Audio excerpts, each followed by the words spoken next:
Blog Talk Radio.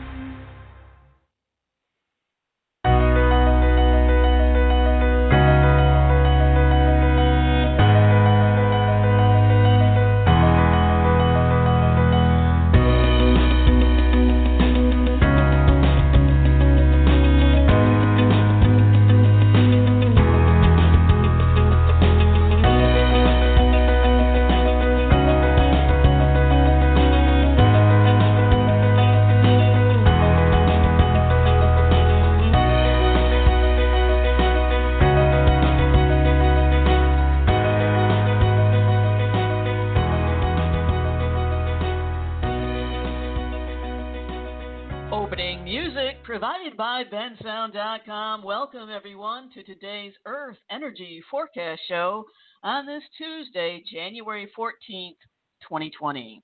Thank you for joining us today, or if you're listening later to the podcast, I am your host, Joan Serio. I am so excited to do this show today because today I get to bring on a friend of mine and a fellow Blog Talk radio host, Susan Larison Danz, who is going to talk about these prophecies of mystical women throughout history. She's been studying this for over 10 years now for her project, The Prophetess Legacy, Feminine Voices of the Divine. Beginning her career as an intern in an artificial intelligence lab in 1985, Susan Larison Danz has degrees in mathematics and computer science and has spent much of her life focusing on how we can seamlessly integrate objective observation of the world around us with transcendent spiritual experience. Her master's thesis project involving self-modifying code was created as part of the superconducting super collider project intended at the time to be built in Texas. A lifelong writer and researcher, Susan is an expert on legendary prophetess Mother Shipton. You can go to mothershipton.com. She also works as a producer and advocate at lightedbridge.com and speaks at spiritual conferences. Susan launched her Blog Talk Radio podcast, The Frontier Beyond Fear, in 2010, creating an archive of over 400 episodes. You can find those at frontierbeyondfear.com. I'm so excited to welcome you to the show today, Susan. Hi, Joan. It's so nice to be on your program. And I've enjoyed having you on my show multiple times, as some of those shows in the archive were with you. Yes, so I was just going to say this is a switch. Yes, indeed. So it's really nice to be here and really talking about something new. Something new and something old. Let's put it that way. Because it is true that many years ago I started researching visionary women. And as, you know, your show has unfolded, the things that have come forward on your show, when you start to look into prophecy, you see dark and you see light. But sometimes the darkness of it can be really powerful. And so I really had to give it a break for a while. And now I'm picking it up again and looking at it in a new light. In fact, the word light is important. How did you get started with all of this research and this? Well, it's a long story, and it does, you know, it's a personal story, a personal journey. Looking at my biography, obviously, I am a scientist, and I wasn't particularly, my old science friends, some of whom may be listening to this broadcast, because they do sometimes come by my page. I have a very interesting group of followers, and some of them are what I would term as materialists and haven't really had a spiritual experience. And so it's hard to put that in a framework for them. Whereas others, I'm really interested to see how some of my old friends are opening up to spiritual experience, because my own journey was all about that. Many years ago, I went through a pretty challenging period. I mean, in fact, I think it's a really good analogy for awakening in general. All transformation is that, and prophecy itself, is that we can go through very challenging times in the world and in our personal lives, and that proves to be a catalyst for awakening. And, as I was preparing for this show, we had talked a little bit ahead of time. I was really thinking about that time because it's hard to frame it. What really happened?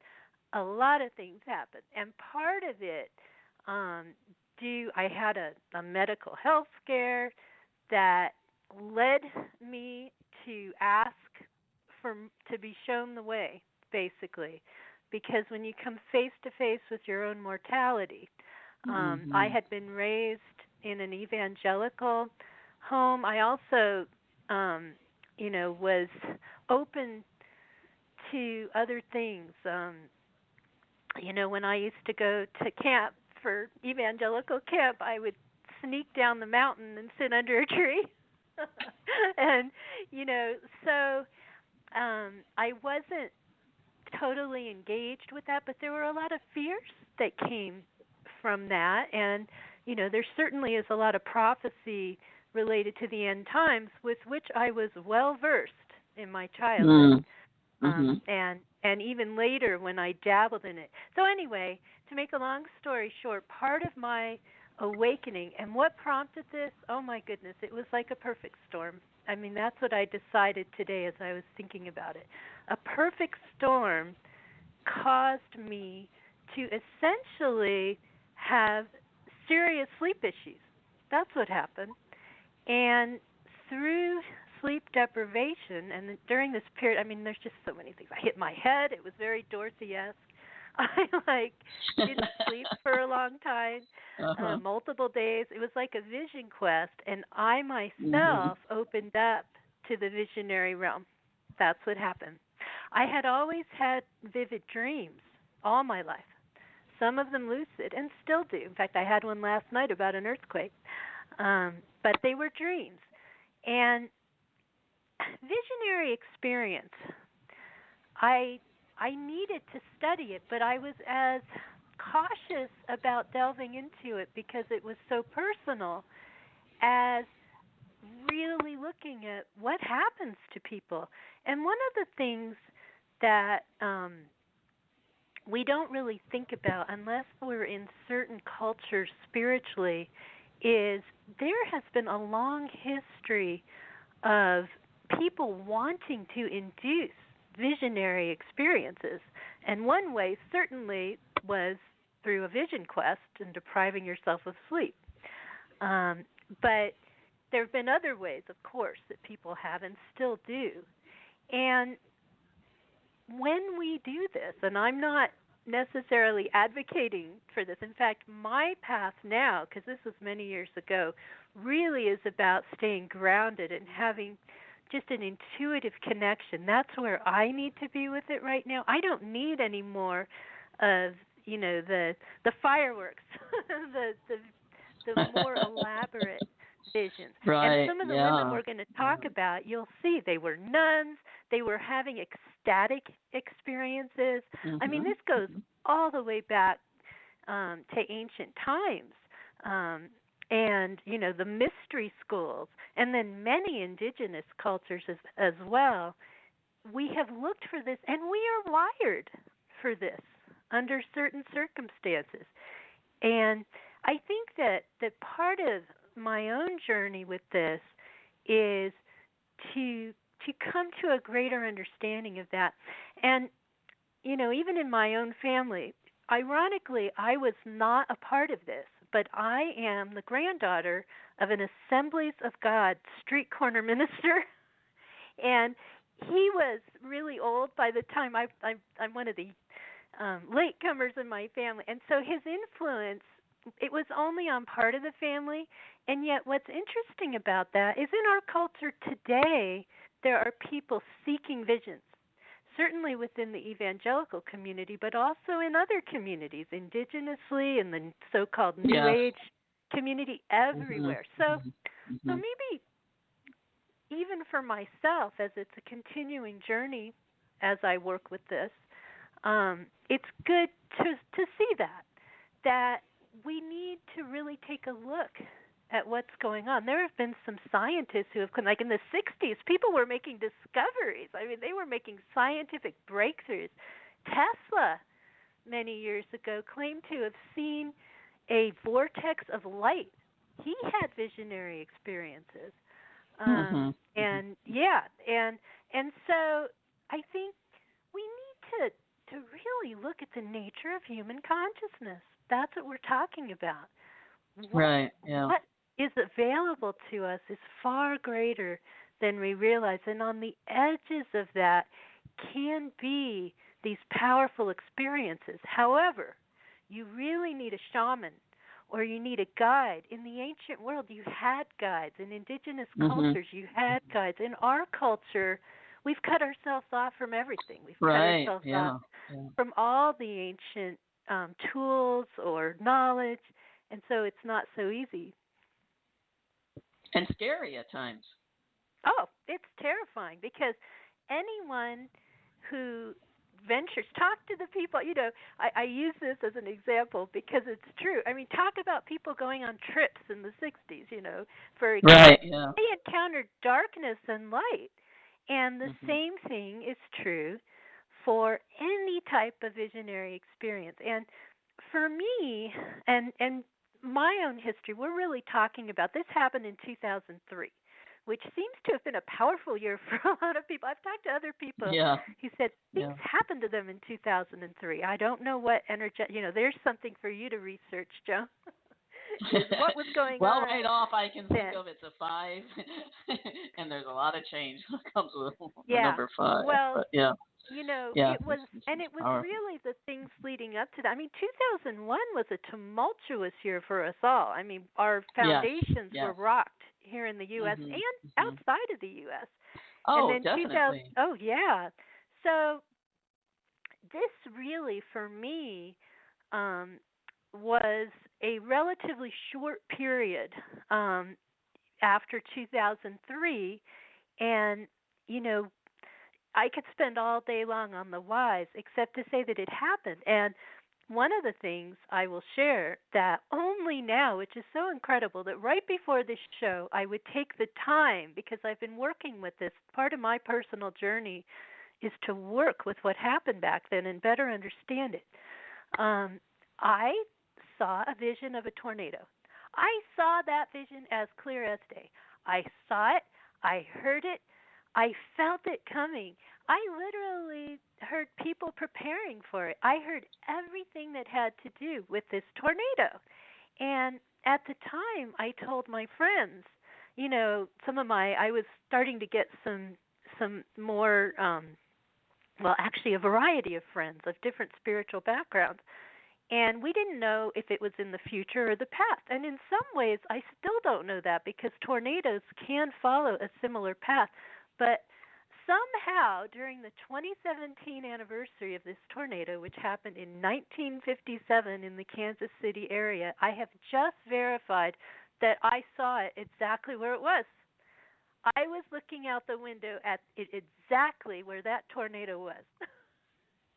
And I saw it across time. And, I say my experience was Dorothy S. because it is true at the time. To be fair, I don't want to attribute too many special abilities to me. I really had hit my head like Dorothy. And I saw a tornado. In fact, I had, I was given a CAT scan, an MRI at one point. Do you have Toto? Toto's not around anymore. What's that? Toto's not around anymore. You did have a dog. Oh, no. But although it did have to do with my dog. I mean, this is crazy, too. I mean, I should use that term. I mean, this is impossible that during the time of this vision, I felt that my dog had died in it. And actually, she was still alive. But then I even found a link to my dog with this tornado, which is so weird. This has to do with, if you've seen A Dog's Life, those of you listening who may not believe in reincarnation, I do. But if you've seen A Dog's Life, which is about dogs reincarnating, that's the way this particular dog and the one who came after has felt to me. Not only did I see this tornado, I lived in a house right where it went over, and my dog, the first one was born, or the second one was born where the tornado started, and the one before her was buried right under the tornado. And so she's got some kind of a link to this tornado too. So I actually have Toto. And Toto too. A reincarnated version of Toto. And so this may sound so unbelievable, and yet let's part of verifying spiritual experience, which is what those of us as scientists tend to try to do, it's for yourself. In fact, I invite, although be careful what you wish for, any scientist sitting out there to open yourself up to more proof, because you will find things, synchronicities, which are meaningful coincidences, and other things that will prove this to yourself. And finally, just before the show, it's like once and for all, that tornado vision makes sense. And so it isn't as much about proving all of this to everybody else. You really can't do that. You can to a point. Yes, we can present things, but it's also a very personal experience, and you can look for as much evidence as you want, and it becomes statistically impossible in quotes, since that's kind of a an incorrect way of stating it, but it's so close to being impossible that my life could have paralleled this tornado that I saw and didn't know about. I really didn't know. I had some inkling of it in 2007. I mean, I kind of knew it had been around because it was an F5. It was really bad. It killed a lot of people. But anyway, it helped me. So that's I guess probably a rather roundabout way, a longer story. But our personal stories matter. How I got into this. So would you call yourself a prophetess? Well, here's the deal. I had some experience. I feel like, Jodie Foster in Contact. I had an experience, and it helps that it was a long time ago for me. I mean, I highly respect those people who can have these things and integrate them and stay, and talk about them. But really, what that did for me was open myself up to a more gentler intuition, I would have to say. So there is no question that my experiences, whatever happened back then, opened me up, and that I navigated through really a variety of visionary experience. It isn't just seeing. The tornado thing was really vivid. I mean, that was incredible. But other ways of knowing is, you can feel like you know something, or that, you're experiencing something without seeing it with your eyes. Let's put it that way. The tornado was unusual because I literally saw and felt it physically. So wow. I don't want to put myself up on. Oh yeah, I felt it. It was coming for me. In fact, it's very possible this was a past life. I don't know. I mean, clearly my dog has some connection to it. And do we reincarnate with our animals? I do believe we do. Oh, yeah. Yeah. So I could have been seeing my own life. It's not necessarily linear, but I could have actually been seeing. I was born in this life after the time of that tornado. Not to say it's a total requirement. Reincarnation's complicated, but a case could be made that I experienced it. Yes, that is possible. So, and then at the time, I was working with a lot of fears, and this is important, that came from my knowing about things like the end times. And so as we talk about these prophetesses, what is the context in which they are having these experiences? They are having a higher experience, and And what can we verify? There certainly are things we together can look at and verify, and that is important, but it doesn't take away from what you can verify for yourself. And those things you don't have to prove to anyone else, really. They're really just for you. It's a gift for you to help you be at peace, with whatever your path is. So I would call myself intuitive. And I have had some things happen where I've seen some things in addition that I'm hesitant because of knowing the nature of prophecy, sorting it out.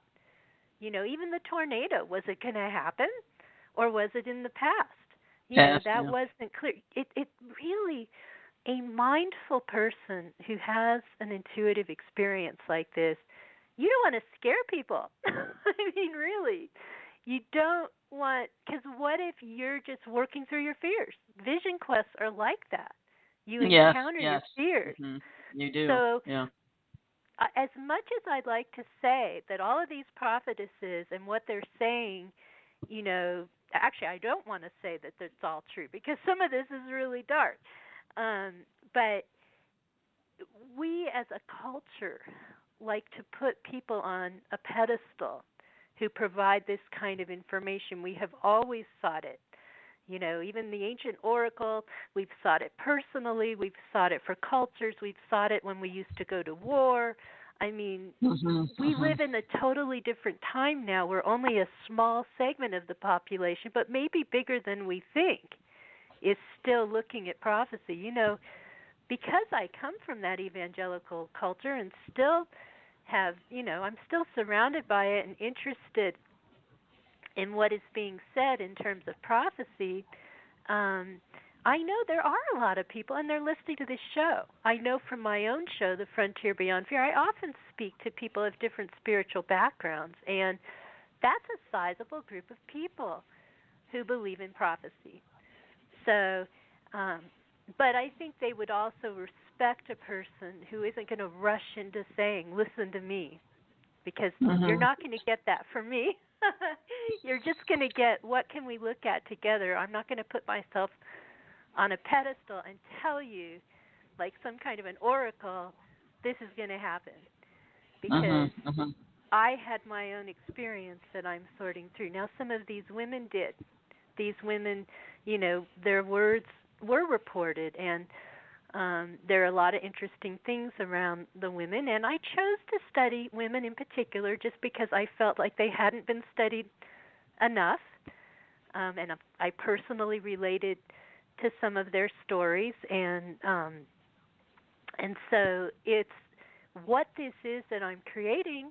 It may be broader. People always say, well, when's your book coming out? Well, I don't know, because nowadays I wonder about the relevancy of books if we need to just put things on the web as well. I mean, I'm not saying there isn't a book or multiple books that would come from this, but it's really a project. And I have shared a wealth of information on Mother Shipton, for example, on mothershipton.com, and more is coming that could very well be in a book, but I choose to freely share it on the internet because I want that resource to be available to people to think about it. And the same may be true for some of this information. Yeah, so it's interesting that you picked women because we know about Nostradamus or Edgar Cayce. We've heard so much about the men that have been the prophets, but not so much about the women. So tell us a little bit more about Mother Shipton, who was referred to as the 16th century's female Nostradamus of England. Right. Well, the reason I got involved with Mother Shipton, and this happened pretty early on, is because I started to discover so many anomalies about her. People weren't talking about her accurately, truthfully. And I wanted to get, as a scientist, some more accurate information out there. But at the same time, as someone who's spiritually aware, I wanted to, and let's be careful there. I do not believe spirituality is independent of science. All of these things are a journey to discovering truth. That is a materialist view that, anything spiritual couldn't be science. I do that subconsciously, even when I talk, and I need to stop myself and say, exploring spiritual experience and consciousness and quantum realities and quantum physics and multiple dimensions and all of that, that's science. That's science, people. And I need to remind myself, too. Mother Shipton, a lot of people will say she didn't exist at all. In fact, many historians were saying that she was a legend, that she was kind of like, like the Arthurian legend, although people will claim that actually existed in its own way. She was like Merlin or something, and that she didn't really exist. And yet there have been people, and there was a really obscure historian who lived in the area where she did, who was not particularly spiritual, but really wanted to know if she lived. And I openly on my website, and his name was Arnold Kellett, and he died during the midst of my first discovering this. I had wanted to talk to him, and then he died. But he actually did a lot of groundwork in trying to prove that she existed. But who she was, her prophecies, she would have lived traditionally. The dates of her life are given as 1488 to 1561, and she lived in Yorkshire, England. But the first, a lot of people were illiterate back then, and so things traveled by word of mouth. And she basically told the story goes is she predicted the death of the archbishop who was in Henry VIII's court, and she got in trouble for that because he kind of said, and he was a cardinal, he'd been demoted at that point to be a cardinal, and he heard a rumor that some woman in Yorkshire was saying he was going to die. And he didn't like that because he thought maybe she was putting a curse on him. And maybe she was a witch. That's, yeah, of course. that's a woman, witch burning behavior. Yeah, here we go. Now. Yeah, here we go. You don't go doing things like that. So as the story goes, and I believe there is evidence to show that at least part of this is indeed true. But when you look in the past, and it's all word of mouth, because these noblemen came to visit her and said, and she was a really nice woman. I believe she was kind of a local herbalist, or she lived by these healing waters that became the spa. There were spas in the area later in time, and so one can believe that she may have been a local, just like your local spiritual person that that you go to for help. And in those days that may have involved herbal remedies and different things. Well, these men warned her and said, you shouldn't be talking like this about this cardinal because he's going to burn you at the stake. Oh. Yeah, that's pretty much a popular thing back then. Yeah. And some people said that she did burn at the stake. You'll see that floating around. There's no evidence that Mother Shipton was ever burned at the stake. In fact, people think she lived into her 70s. And again, you have to suspend some. It's hard to study a local rural woman who lived in England who did some rather remarkable things. And some of the things attributed to her were forgeries, that too. And so that made people doubt what she was about.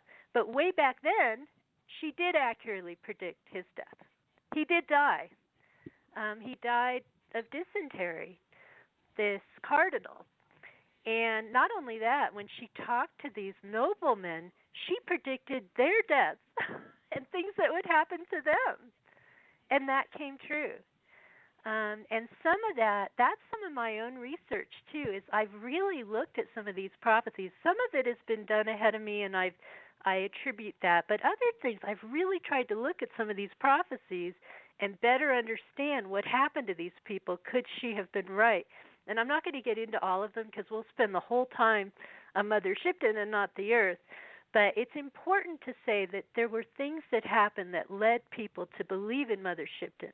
And also, this historian pretty much verified with documented evidence that she successfully perceived the siege at York. There was a prophecy about that in the 1600s, and more importantly, the Fire of London.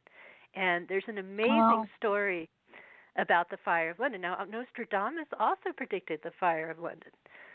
That is among Nostradamus's prophecies.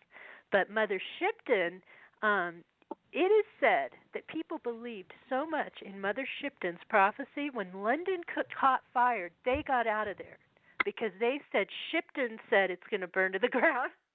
And they were out. And it could have even made the fire worse. Also, there's some evidence that she accurately predicted the plague that had occurred there before the Fire of London. Interesting. Yeah. So, in any case, and you have to look at contemporaneous accounts.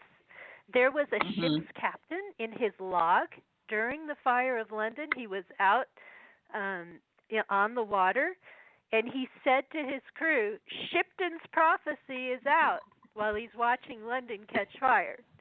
So let's talk about that. He didn't say, "Oh, I heard about this lady a long time ago, or I think her name was Mother Shipton."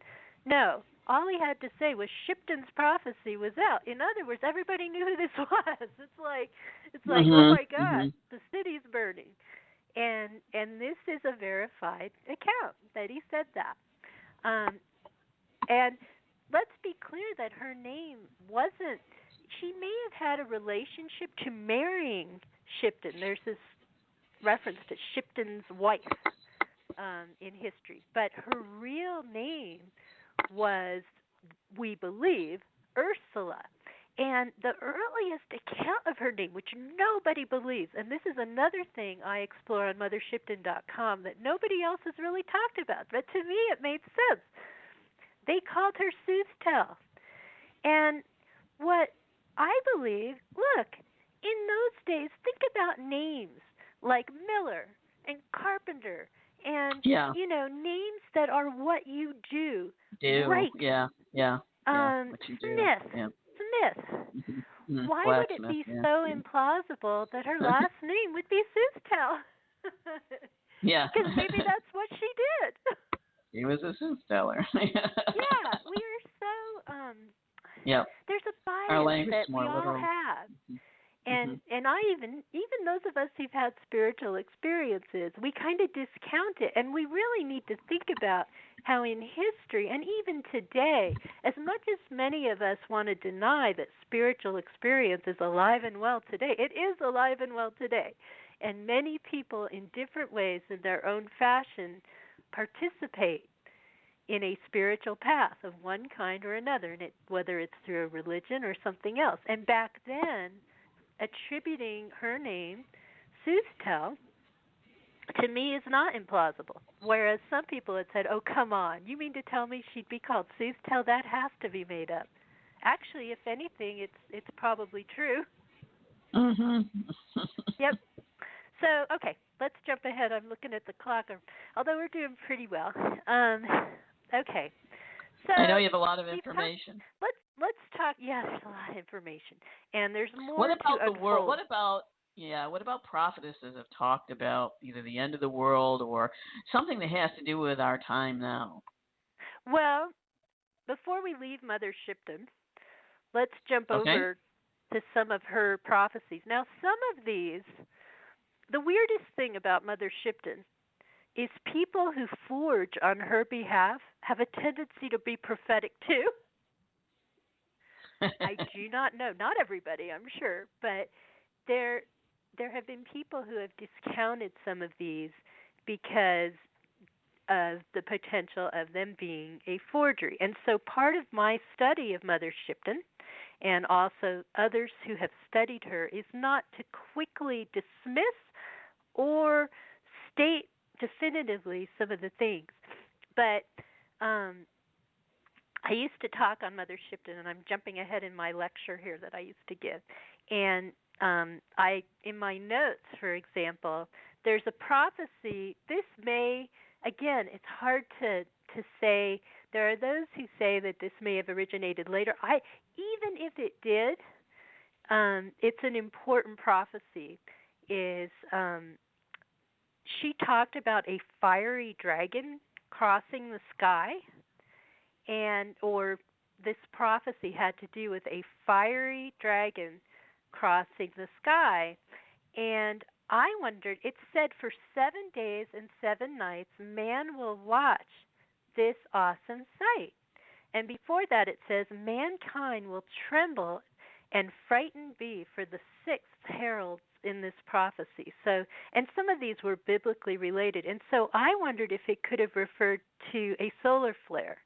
And there was That's the one first in thing I thought of. 1859. Yeah, that was 7 days. Right, the Carrington event. Yeah. Yeah. And also calling it a dragon's tail. What would the aurora look like to you? You know, whoever is seeing things in the future, it's a form of remote viewing. In fact, that's important to note. Yes. Is interpretation and the viewing are two different things. What you see and what you think about what you see are two different things. Now, some people will feel that they're receiving words. That is absolutely true. And they record the words. So that's more than just seeing. They're feeling like they're hearing an interpretation.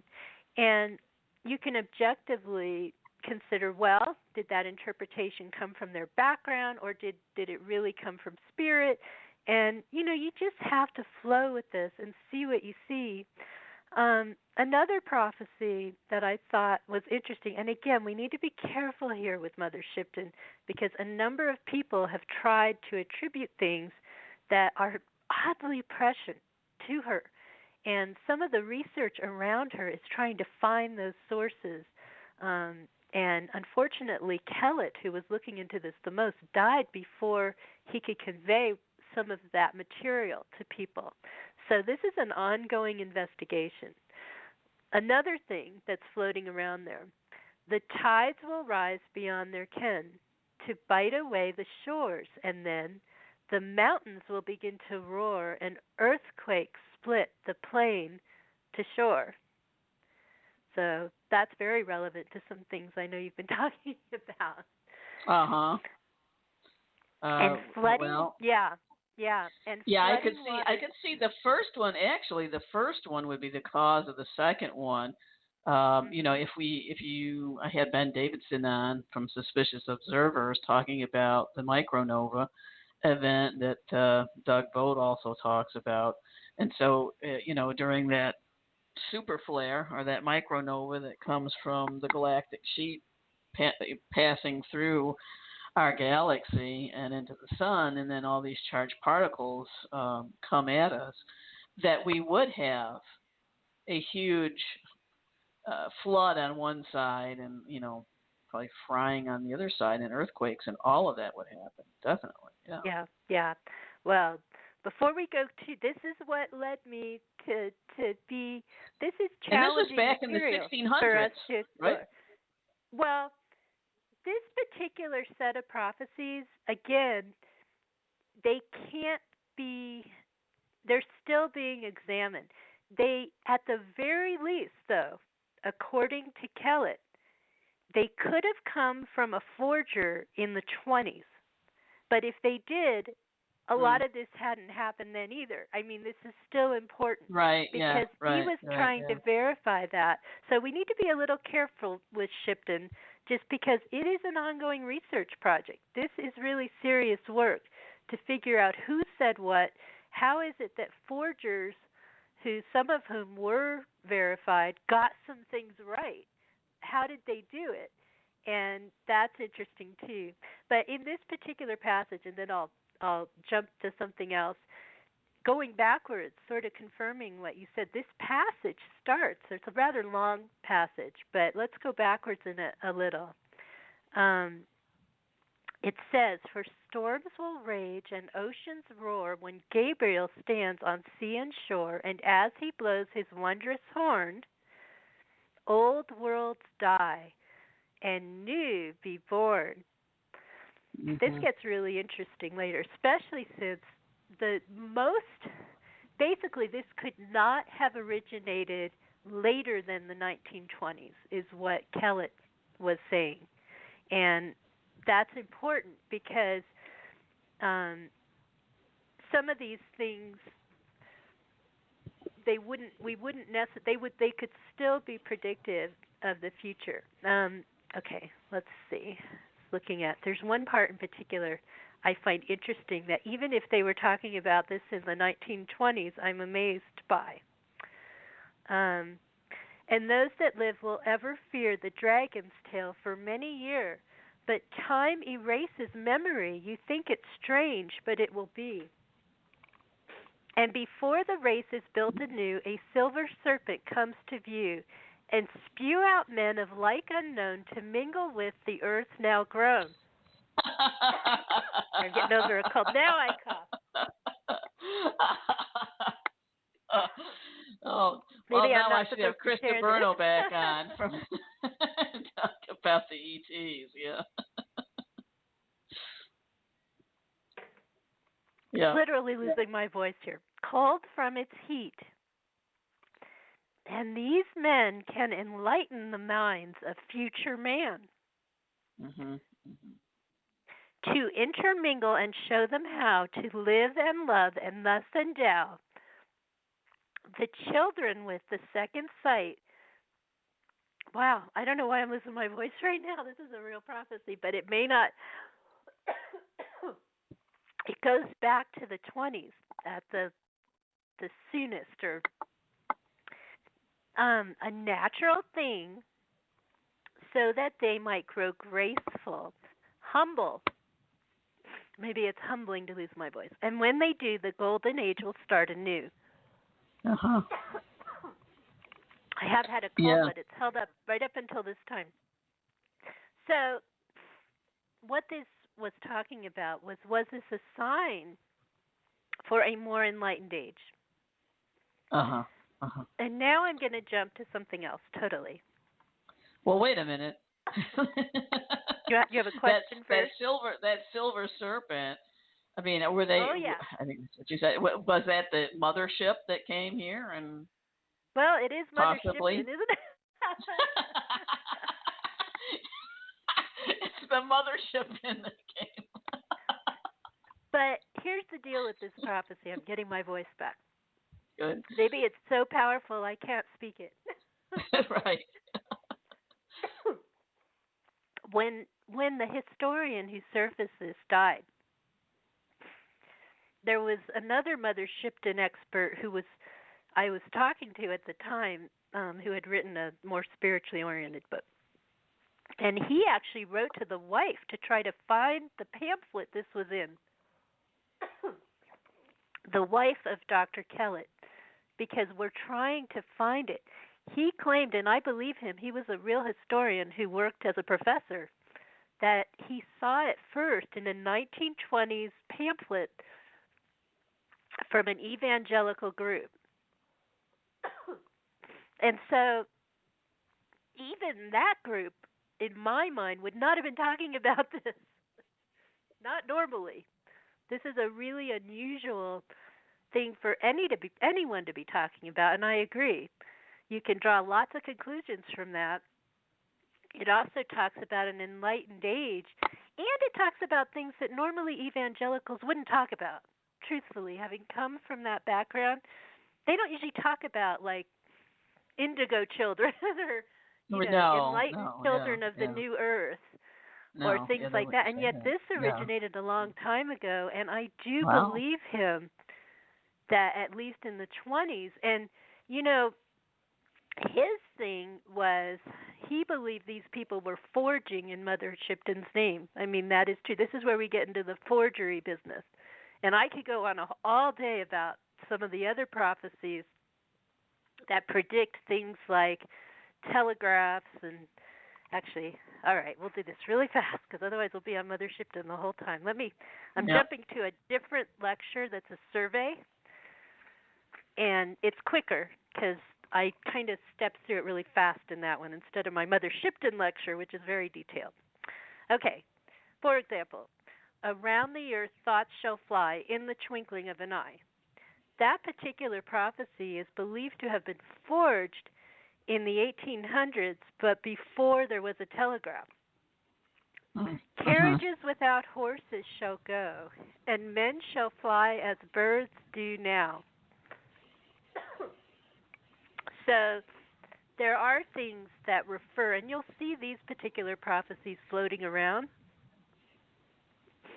And when it comes to Mother Shipton, it's complicated. Let's put it that way. It is a you could spend your whole life studying her, and I will continue to study her. And my goal is to look at the forgeries, look at what could be truly hers, and sort of figure out why some of the forgeries are predictive as well.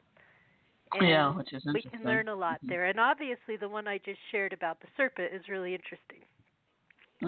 But let's actually, I am going to jump into this survey because otherwise we're going to run out of time in the live show. And I think that some of these are really interesting. So I'm going to jump through some of these because they're kind of cool. Okay. This is from the Sibylline Oracles. Now, they're a little bit different. The Sibylline Oracles are a little bit different than the Sibylline books. They sound like the same.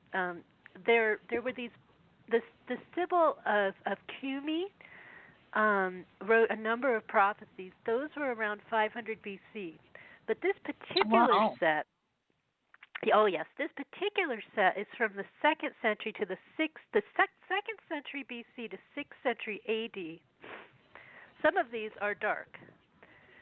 A single day will see the burial of all of mankind.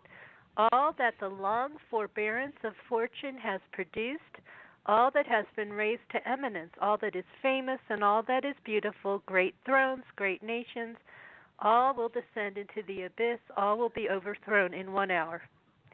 And during that time, quote, men would be living on unholy enterprises. Then it says, this is from the Sibylline Oracles, sometimes referred to as Sibylline as well. Now I will tell of a very evident sign that you may understand when the end of all things is coming. When swords in the starlight heaven appear by night towards dusk and towards dawn, and straightway dust is carried from heaven to earth, and all the brightness of the sun fails at midday from the heavens, and the moon's rays shine forth and come back to earth, and a sign comes from a rock with dripping streams of blood. Very dark. That's all I kept of that one. It is a dark prophecy. Let's talk about dark prophecy for a minute. There are many female prophets in particular who speak of two worlds and of timelines as if, and we know from string theory and multidimensional studies that there is a theory that every reality could exist. So, simultaneously. That's right. So, well, and that word simultaneous, what is linear time really? It gets so, time itself we don't understand. Yeah. I mean, in our vernacular yeah. anyway. We have to use a word that refers to time in order to describe something that is true. Time. So, yeah. I know, we talk about dark things. I know that there are people come on the show talking about dark things. I'm actually an advocate that all possibilities are open. Even what I just read from that prophecy related to the Mother Shipton work was positive. It had a positive outcome. And these same people also said, no more will treacherous gold and silver be, nor earthly wealth, nor toilsome servitude. But one fast friendship and one mode of life will be with the glad people, and all things will come and be an equal light of life. That's 2nd century BC. Mhm. That prophecy. Sounds like the age of Aquarius. Yeah. That we're So entering let's not soon. lose hope. When Saturn moves into Aquarius soon, yeah. Yes. Yeah. So we have to hold both of these things in our hands. This was true of my own experiences I had. There were some dark things, and then the extremely loving, incredible, unconditional divine love coming through. So it's important. Okay, I'm going to jump looking through. Okay, here's one. Odelia. Many of you have heard of Saint Odile. She lived 662 to 720 AD. She was born blind, and her father viewed that as an evil sign and sent her to the nunnery. To the nunnery you will go. Okay. To the nunnery. She healed her own eyesight. That'll teach you. She She healed. did. She healed at the monastery. One of the things she talked about was, listen to this, how would she see this? A single projectile charged with all the power of the universe, an incandescent column of smoke and flame as bright as 10,000 suns rose in all its splendor. What does that make you think of? Well, yeah. A nuclear bomb. So what did she see? You know, is she a remote viewer? She may have been blind and she healed her sight, but she was seeing something. She had a second sight. Right. Yeah, that's usually what happens. Yeah. But, yeah. Okay. Jumping ahead. So do you think that maybe she was predicting when we used the bombs in Japan in World War II? That. Yeah, you know, not all of this is necessarily in the future. Not all of this necessarily says we're all going to, you know, die in a nuclear war. Some of this let's talk very, about, say a few more, give us a few more examples, and then let's talk about that because, you know, are we destined for this or what? So go ahead. Well, again, we talk about the timeline. Okay, well, we got to talk about Hildegard of Bingen. She's really interesting. Oh, yeah. 1098 to 1179. She was a woman of influence. She was a mother superior. She was in with the German aristocracy. She had visions starting at the age of 3. She shared her visions to 3 popes and many in royalty. She was a real woman of influence. She wrote a book blaming the fall of mankind on Satan and not on Eve. There's Hildegard for you. And she fell out of favor with the church. Of course. At one point. Okay, here's the prophecies from Hildegard. They try to. I'll have to speed this up because there's just so much. Okay, the time approaches when princes and people will renounce the authority of the Pope, which is interesting. Oh, and listen to this about the comet. Before the comet comes, many nations, the good accepted, will be scourged by want and famine. The great nation in the ocean that is inhabited by people of different tribes and descent will be devastated by earthquake, storm, and tidal wave. It will be divided and in great part submerged. That nation will also have many misfortunes at sea and lose its colonies. Oh, who saw that too? Yeah, there's been several people that saw that too. Yeah. Yeah, Hildegard. Through its tremendous pressure, the comet will blast much out of the ocean and flood many countries, causing much need and many plagues. All sea coasts will be full of dread, and many will be destroyed by tidal waves, and most living things will be killed. Even those who escape will die from horrible epidemics. But then she also predicted a peaceful age after the earth upheavals, when citizens of, quote, the great nation will carry no weapons in a land of abundance. Basically, so she also talks about... Is she talking about 2 worlds? I believe so, too. Let's talk about 2 worlds. Okay, I know we're coming close to the end of your live show. We got about 30 minutes left, yeah. Oh, good. I thought the live show was an hour, but that's great because we got plenty of material. No, we have 30 minutes left. Yeah, we have 30 minutes left. I'm going to jump to one of my favorite 2 world prophetesses. Is a more recent person, Mira Alfasa. She was an Indian mystic. She lived 1878 to 1973. She was known as the Mother. This prophecy came from 1931. Quote, "A new world is born. At present," remember this is 1931, "at present we are right in the midst of a transitional period in which the two are mingled. The old world persists, yet all-powerful, continuing to dominate the ordinary consciousness, and the new one slips in quietly, unobserved, to the extent that externally it changes little for the moment, and yet it works, it grows, till one day it will be sufficiently strong to impose itself visibly." Unquote. Wow. Mira Alfasa, That doesn't 1931, from India.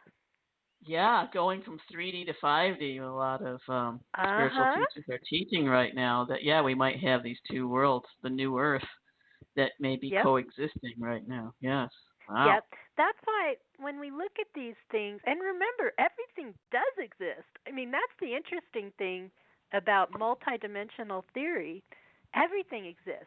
Not to mention, there's another problem that I surfaced with Mother Shipton, actually one of the forgers. And this is a really serious thing to keep in mind. We think that all these prophetesses and prophets are seeing real things in the world, and they are. But they are, in this sense, there's a prophecy related to Mother Shipton that has to do with seeing images on a wall. She was looking at movies. Or somebody, actually that one may be a forgery, but even that I've tried to prove there were no movies when this thing showed up. You know, what were they talking about, seeing images on a wall? So one of my theories that I advance in the prophetic world is because entertainment in the modern world is so dominant in our consciousness, I mean all kinds of things, even literal dragons. Look at Game of Thrones. There's nothing, absolutely nothing to stop a remote viewer from the past to see what was dominating our consciousness at this time. And that really gives you some cause for hope when you think about that, because and it makes total sense when you think about prophecy as remote viewing. And I personally experienced this with a tornado. I mean, I saw that thing, and I was right in the space. I opened a window and the drapes, looked out, and saw where that thing was across time. So I didn't understand it. No, I wasn't looking at a movie. I could have been.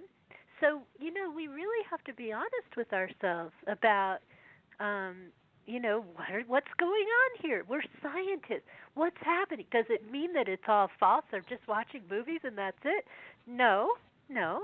But it is possible that some of this comes from what's dominating our consciousness, because we watch a lot of, dramatic stuff in our age, and they couldn't have predicted that. I mean, they had plays and stuff and puppetry and things. I mean, but they wouldn't have had a concept for seeing these things. And it was a prophecy related to Mother Shipton that clued me into this, though I do believe I'm the first person to talk about it. I haven't seen others talk. I mean, I can't be sure. I haven't read every possible book on prophecy, but it is something that at the very least I came up with independently, thinking about what people could be seeing. I mean, this could even influence Nostradamus. I mean, it depends on how you view prophecy and what you're looking at. But putting that aside, what we're seeing here, there are many explanations that we need to be thinking about. That's our scientists. That's our scientific impulse.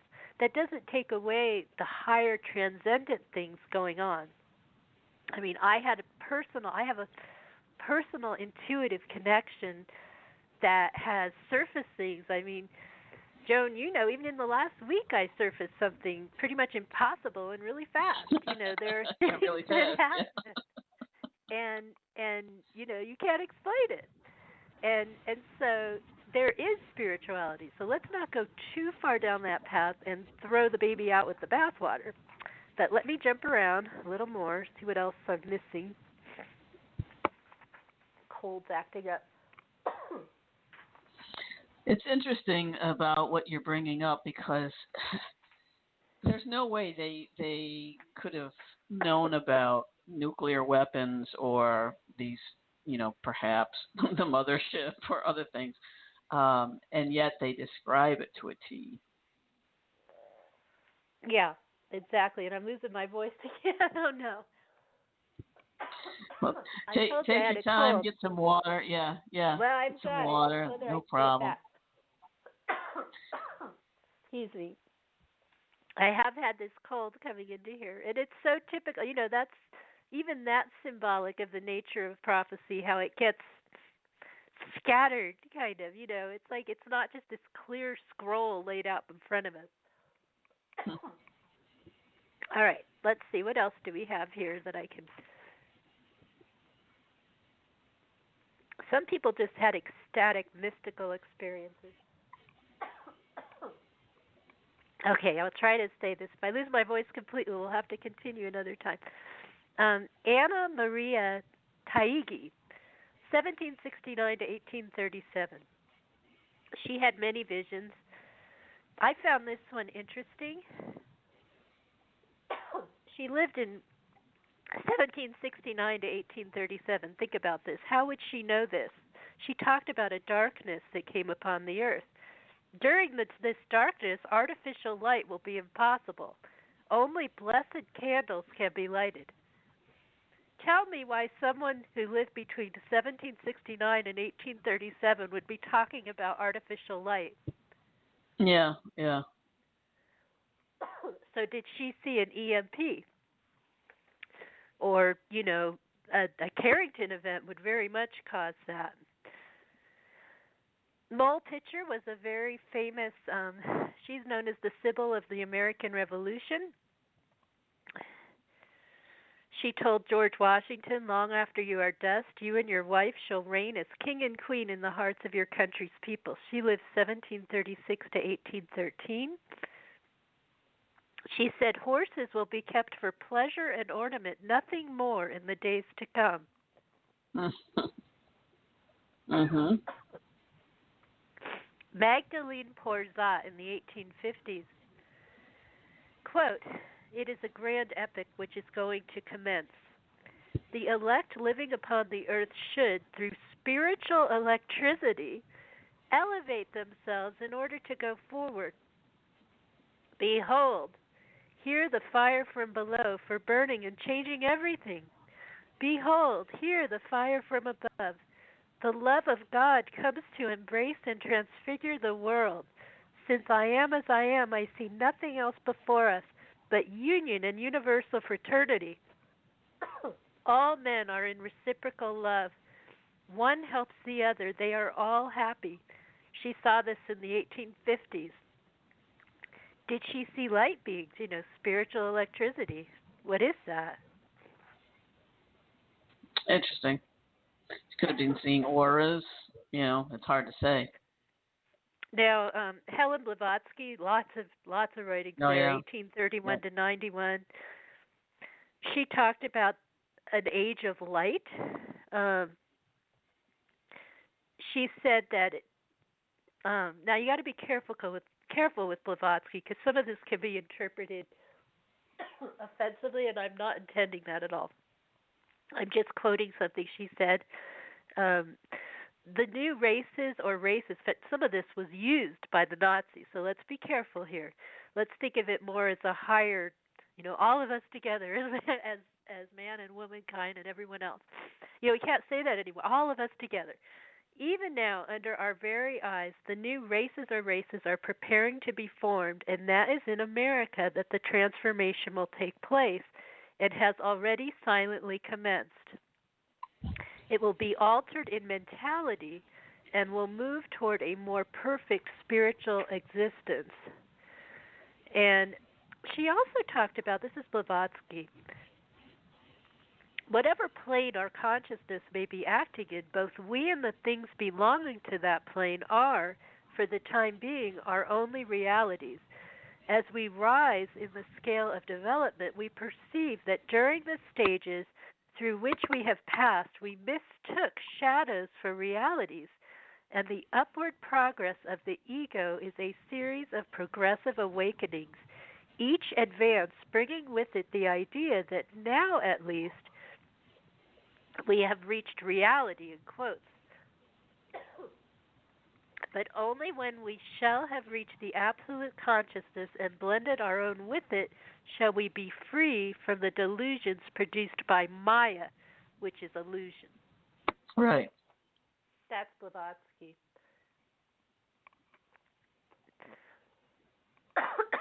Gosh, this cough. I'm sorry, guys. It's just like I've had this cold. I've been talking too much. But this is such a good one from Emma Coombs. She said it in 1938. There will be planes shaped like pencils that will take men into space. Mm-hmm. The rockets, yep. And by doing so, will punch holes in the atmosphere, letting in lethal cosmic rays that will kill many millions. All right, yeah, I think my cough is going to get the best of me here. Yeah. But yeah, Fatima, there's a whole bunch there. Oh, there's a lot. Fatima, yeah. Let's just stop because supposedly the Pope and popes. I'm assuming that this prophecy has been passed down from Pope to Pope to Pope. That there was something that was never shared with the public. That's right. From what? Yes. What do you know about that, and do you think it's going to be shared soon? Well, a lot of people have speculated about that one. Entire books have been written about that. I don't know if I can speak of it. I'm losing my voice. I know. Some people say it was, the shooting of a pope was, but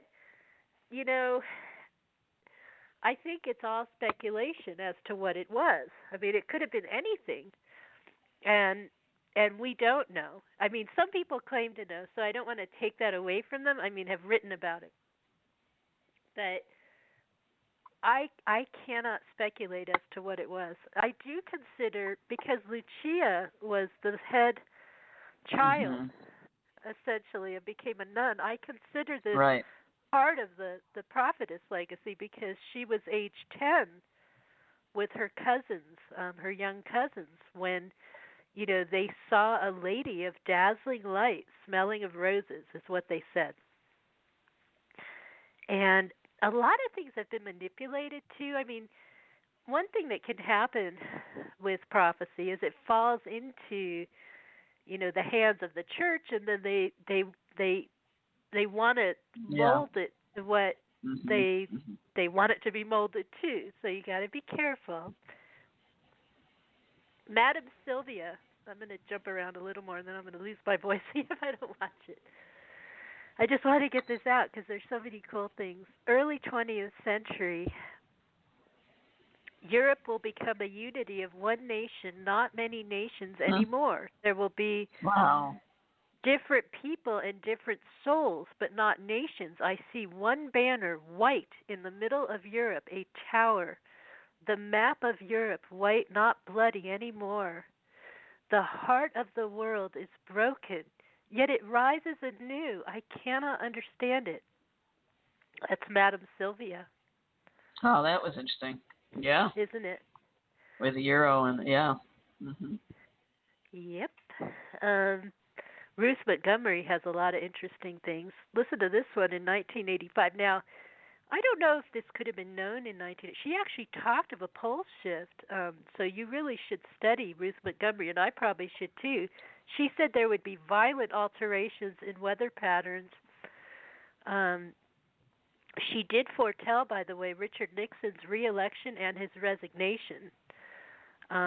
She foretold a number of things in her time. She also said, we ask that you picture a giant wave higher than a 10-story building racing toward shore, impossible to escape it. So in that moment of terror, it is well to put aside fear and think only of the good that is to come by passing into spirit. She wrote that in 1979. Now, could she have been watched? I just watched a movie that showed that. What was it? The Day After Tomorrow. So yeah. Yeah. That whole Yeah. movie theory. Sometimes I'll see these prophecies. I would love to write a book. Right. There's going to be I mean, this it gives you. huge flood that they're saying, yeah, that Well, could and it could happen be a with huge a flood too. micronova. You just Hmm. don't Hmm. know So that could be it. exactly. Yeah. Yeah. So You let's don't be know. careful. I Hmm. always open my Yeah. mind You don't to know. Yeah. hopeful possibilities. That's me. Yeah. She also Yeah.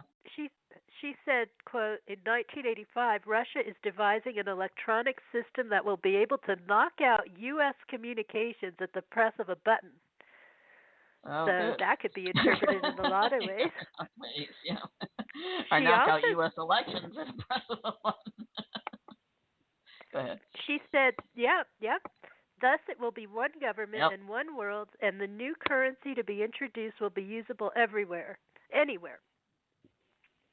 By that time, a new kind of communication will have been established, with travel by spaceships throughout the globe and magnetic and solar energies replacing fossil fuels. Yeah. That I was see that happening. 79. Yeah. Yeah. Yeah. She Yeah. said, color lines will be eradicated because since the human soul is without color, skin tone has no meaning here. National barriers will be non existent as each Mm-hmm. strives for the good of all. And, I don't think she was saying when I read that, I want to believe in diversity too. I don't think we should all become some uniform. I mean, creation is all about diversity, but that's what she said. Um, listen to this one. Never before in world history has there been such potential for a few wrong-minded people to control the masses. Yet never has there been so much potential for good if right-thinking, peace-loving people are there to direct the machines that will be, quote, read daily by millions in schools, offices, and homes. Lives will be Wow. saved, time conserved, and a new lifestyle merge as people take their informational readouts from computers. That's Uh-huh. 1985, and there was no World Wide Web at that time. Mhm. Mhm. She's a little more recent, so she could have seen Right. Yeah. computer She could. Yeah. things. Right. Yeah. Yeah. She Yeah. she did say, as we near the last decade of this century, we will encounter evil beings who are intent on taking advantage of everyone. This is the last desperate attempt by evil forces to control the earth before they realize their power will be eclipsed by the shift and the new age. And she wrote that in 1986. Irene Hughes, an American clairvoyant, in 1974 said, in the year 2026, the Constitution of the United States will be no more. In its place will be an entirely different document with an entirely new way of governmental rule. I predict that man will live in greater trust and love of his fellow man at that time. That's Irene Hughes. Interesting.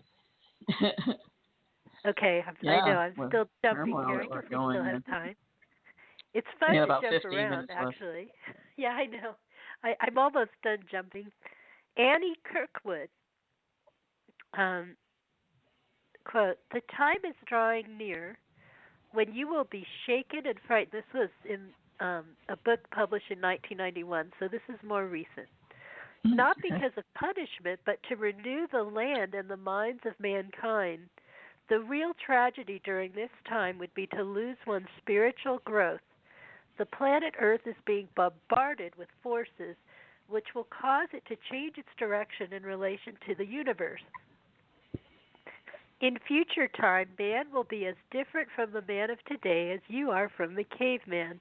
I like to think of the coming new era as the quote after time, for truly it will be the after time when we all will live in peace. It is time for an evolutionary period to come to Earth. Man will change drastically. He will evolve into a new species. Unquote. That's Annie Kirkwood. Yeah. Um, Sounds and then like there was, Barbara Marx Southern. She talks oh, I about the know. new species. Yeah. Yeah. Yeah, there Almost was only, spiritus. Yeah. I don't know what I did with it. There it is. Mary Summer Rain. She's really interesting. She was Mhm. interpreting the words of a Native American shaman whose name was No Eyes. He was a Shoshone who was born blind. And she talked about, and then I think this will be the last one. Quote, when hot winds blow across the land, they will wither the earth into dust bowls. They will absorb the underground springs and evaporate artesian water and create great sinkholes over the Hmm. land like massive moon craters. Isn't it interesting how we've been seeing more sinkholes Yeah. So lately? more. Yeah. So many more sinkholes. Yeah. These dry winds will leave devastating erosion in its wake. Excessively high winds will blaze across the country, caring little for the freak deaths they leave in their paths. Tornadoes will increase and become the rule rather than the exception in certain areas. Hmm. Hurricanes will rip into the coastal regions with increased force and destruction. Summer thunderstorms will release a tenfold energy through intensified lightning and hail. Winter will bring frigid temperatures with its ferocious blizzard, causing week-long blackouts and untold fatalities. This was in the 80s, around 1981. And then she said to No Eyes, this was what the shaman was telling her, quote, No Eyes, a lot of people don't believe things are going to change. He said, what so? They gonna find out how good stuff be when they have no food in the house, in store even. Then they can eat their great stuff. They gonna find out how great stuff be when they no can get gas. They gonna find out but good. What they gonna do with great stuff when crazy people's running all over? What's so about no electricity, no natural gas, no propane, huh? Summer rain, what so then?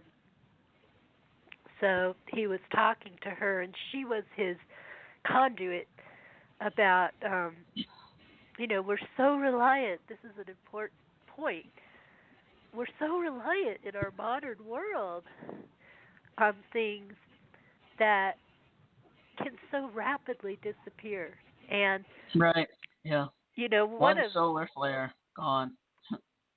exactly, Yeah. and one could Yeah. argue that indigenous peoples and people who live much more simply on the land, we've lost touch with that.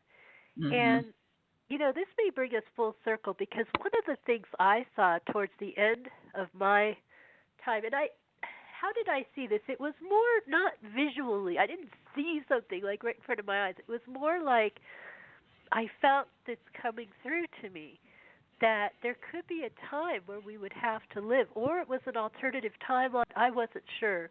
This would recur much closer to the land, that we had lost sight of so much. We think that we live in this really advanced society, but when it comes to advancing consciousness, in fact, this is going to bring me to something I have coming up soon, an event. Is that really advanced? I mean, truly being advanced as a species is to expand your consciousness. It isn't measured by high technology. That's just a tool. That's just not all cultures even need that. And one could Right. argue, Yeah. I You mean, we're don't. using it right now, and obviously this is where we're at, but it does make us more vulnerable as a planet because Mhm. we haven't Definitely. developed ourselves spiritually. Instead, we've just been focusing on things and thinking that high technology is all there is. And things, tools. I think of the 2001 movie where they show the age of the tool. In fact, that's a very expansive movie in terms of consciousness. It was just an age. And it's not just a movie, obviously. It's a book. Arthur C. Clarke, he saw a lot of things. And so, anyway, I think that should wrap up all the voices. We certainly touched a bunch of them. Yeah, you did a great job. So the takeaway here, though, is it true then that we have the power to change this prophecy or prophecies? Can we still Well, change our future? if we go to what the the very prophetesses, which is what I'm studying, prophetesses, who would often forecast very dark things, saw very light things. And that is characteristic of visionary experience in general. So I'm a hopeful person. I see that there is spiritual potential. we're not we're not at the mercy of you know we think that we're so limited, and yet more of us are starting to realize, hey, you see these synchronicities around us. We see that um intuition is real, that it's impossible, it seems, that some of the stuff that happens, and you prove it, and in the presence of others. It's not always just, although you can on your own. Everyone's on their own path in terms of understanding their own experience. We are together observing things that don't conform to the traditional view of the paradigm we've been told that we live in. So I really believe we're on the verge of something paradigm shifting, and that's why we're looking at quantum physics, and we're seeing that, hey, there are things behaving in ways they're not supposed to behave. I mean, that's kind of what's going on. And I think in science, we're going to go to the next level. And so, yes, I am totally hopeful, and I actually believe that it's the higher consciousness planets that do evolve that are able to weather the storm, so to speak. And you also have to think about, too, are we really in such an impersonal place? I mean, part of my own experience showed that it was so unlikely that we could even survive on this planet. It's so volcanic. There's so many things here, and you Especially can spend now. all day asking why, but we know that there's something higher, and everybody who has experienced that has felt this incredible feeling of overwhelming love, and it's a life-changing thing. For me, I'm a much calmer person than I used to be, for example. I get excited about some of these concepts, but it's a microcosm and a macrocosm. We are individually learning how to weather our own storms and take it to a higher level. And what does that mean together? You're helping everyone then. Yeah. Yes, together, yes, there is. I mean, if I can be a voice of looking towards positive futures, the prophetesses say this too, and that certainly is a part of my experience as well. So I totally believe in a higher future and a higher path. Even while there can be some pretty dark things that happen and scary things, and the Earth is powerful. And it's interesting from what too. Yeah, from the ones that you chose, a lot of the ones that you read, and also with Nostradamus, that there is this 1,000 years of peace, this golden age that's coming. That a lot of them saw the same thing. So, I remember I had a psychic circle of friends, and we'd meet, and we did a meditation on what's the future going to look like, and we all saw the same thing, and it was all golden. That's literally right. everything was covered in colored in gold, and just really beautiful. Well, and when I had a powerful experience in the early 2000s, it felt like, oh my gosh, I mean, it was so incredible, this feeling of healing is possible, that you got this feeling like, why can't we get started right away? It kind of felt that way, like, why can't we just instantly do it transform? And yet, we're here on a journey, and a lot of people thought that could happen in 2012. Something, and I know you had guests on talking about that. Yeah. Now that was just the kickoff to the whole thing. Right. So we shouldn't let there is absolutely no reason to darken our spirits. I remember I wrote a poem when I was young it was about nuclear war, something about the earth. Our spirits were darkened with ashes. We don't need to go there. We can look beyond that. We have to do this. I mean, we're co-creating a better future. We don't have to give up and succumb to what we're told. We have to look higher. I do believe that, absolutely. I am a strong believer in that. Well, I know you have an event coming up that you alluded to earlier. I want to share that with everybody. Yes, yes, it's actually very relevant.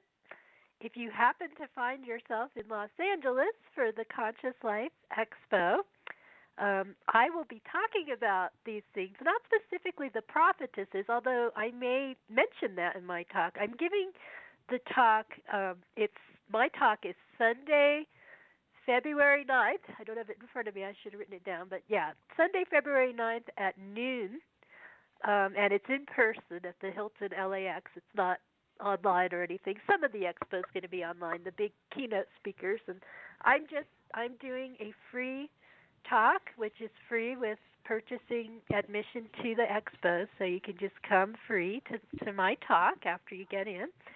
And it is on the topic Higher Intelligence, Artificial and Real. And I'm actually going to talk a little bit about my time studying AI and how we always look at the darker aspects of AI, and that I believe that because quantum reality is real and that theory is, a higher intelligence, a higher awareness way of looking at the planet is real, even AI itself will derive that. And that, so it's kind of a positive. Once again, I like to be the positive voice. And so rather than looking at all the scary things that could be created by AI, I'm going to look at something which AI, through its, as it's able to see more and more things, may be able to actually see the synchronicities going on and see more about some of these theories and actually help us. And it's only a stepping tool. And the rest of my talk is all about higher awareness and how do we live in a higher awareness way. And we can all be spiritual people. We don't have to, we all have that ability and how it's life-changing. And I can personally attest to how it can change. We can live in these times in relative peace of spirit. And, it's just, so that's what my talk's about. And that'll be, you can learn about the Conscious Life Expo at consciouslifeexpo.com.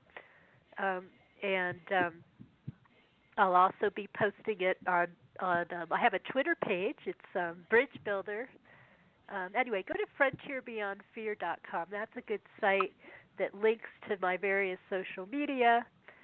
The Prophetess work is either on Mother Shipton, it's on mothershipton.com, and I do expect to be expanding prophetesslegacy.com, which is another website related to all this work.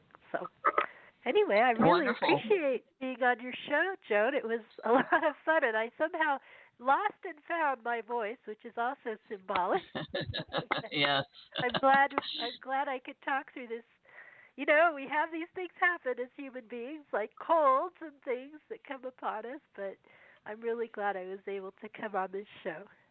Oh, so am I, and you shared so much information, and Susan gave you where you can find out more information. Thank you so much. And next week, I'm starting 2 shows to celebrate the 1-year anniversary of Earth Energy Forecast.